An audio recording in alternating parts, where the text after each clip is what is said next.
অবশ্যই মুসলমান হলে ভিডিওটা ফুল দেখার চেষ্টা করবেন।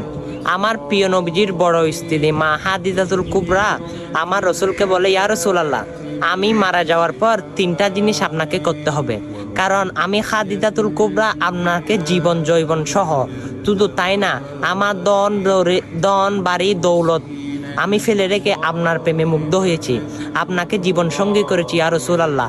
আমি মরার পর আপনাকে তিনটা সত্য পূরণ করতে হবে।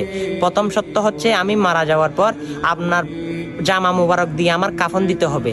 দ্বিতীয়ত হচ্ছে আমি মারা যাওয়ার পর আমার যে কবরটা কোরানো হবে সে কবরে আপনি রসুল শুইতে হবে।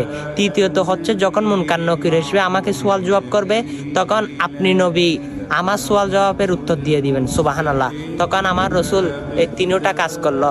মা হাদিজাতুল কুবরার কবরের পাশে চলে আসলো, এসে বসে আছে, দেখে জিব্রাইল আমিন হঠাৎ নাজিল, ইয়া রাসূলুল্লাহ, আমি জানি আপনি